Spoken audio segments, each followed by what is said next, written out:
The first thought comes in my mind though for us is because before we get back into it, before we really jump into it, the first thing that comes to my mind is what's our place and purpose here in this country as black people?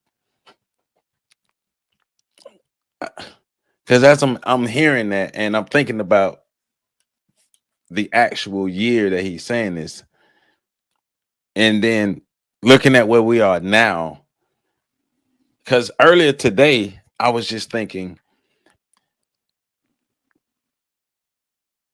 the sad part about a lot of these lectures that we're breaking down is we're talking from the 90s on back, and Hmm. they're just as relevant today or even more relevant today than they were then because we have the face or the illusion of real tangible progress, but then we have the results and the conditions of digression.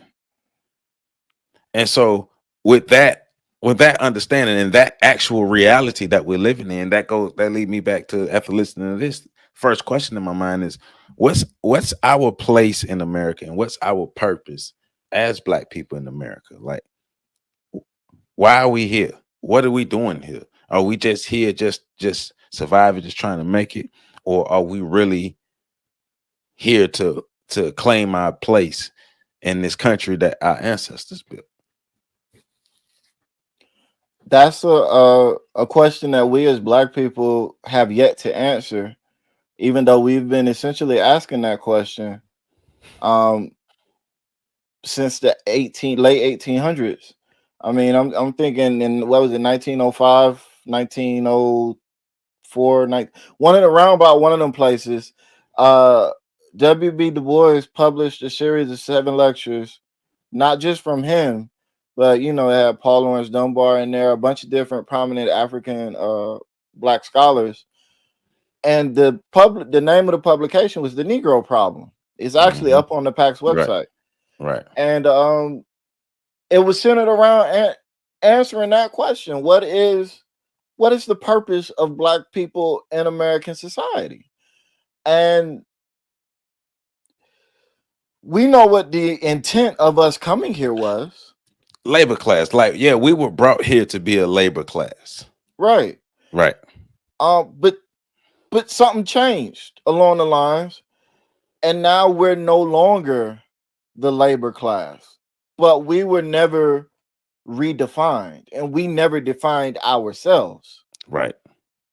So now we're still stuck in this block. Like one of the things I think about whenever I hear this lecture or any lectures from prominent Black speakers back in the day talking about um, being Black in American society, it is the evolution of what it means to even be an American. Right. Like what it meant to be an American in the 1950s and 60s is very different from what it means to be an American today. The viewpoints are different. The Yeah. ideologies are shifted. Right. Right. Right. So Our usefulness has declined. yeah, I mean, Black people in America are not. We're not the labor class anymore. Yeah. We do serve as labor class in some capacities, but we are not the main labor class that we used to be to we talking from the dirty jobs to the white collar jobs. Like we not in that no more. Right. Well, Black people have been surpassed in terms of being the labor class by the Hispanics. Hmm. Um, and back then there wasn't a classification for Hispanic. So, Right. but over 90% of them classified as white. Right. A large portion of them still do, but they also claim their ethnicity. They claim Right. their Hispanic Right. ethnicity, and they are by and large dominating a lot of the labor class jobs. This is why you see, even when you look at TV and media and things like that, the entertainment sector, they're used to in the 90s, the golden era of Black people, the 90s, right? There was Hmm. always a Black sidekick. Yeah. Yeah. Yeah. Nowadays, that sidekick is Hispanic.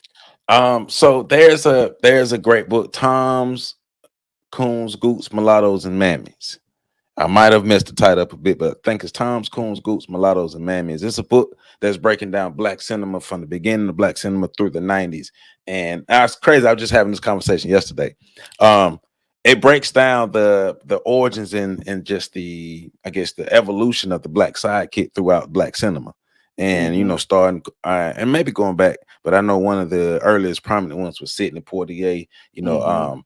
Eddie Murphy in 48 Hours, and it was Mm-hmm. just always had a white guy with that black sidekick. Yeah, Yeah, yeah. And Eddie Murphy in 48 Hours was, a lot of people don't really talk about how powerful that movie was for a lot of black people, especially the scene where he walks into the country bar, puts the sheriff hat on, and says there's a new sheriff in town.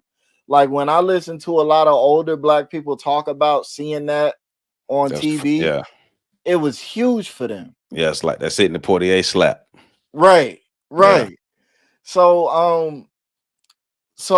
when we start talking about what does it mean to be black in America, that's something that we as a community, as a group of people, we got to sit down and define what our purpose is for being here. And I think that's a cultural question as well, which is why we have yeah, so many cultural issues. We yeah, haven't figured out what our purpose is as a collective.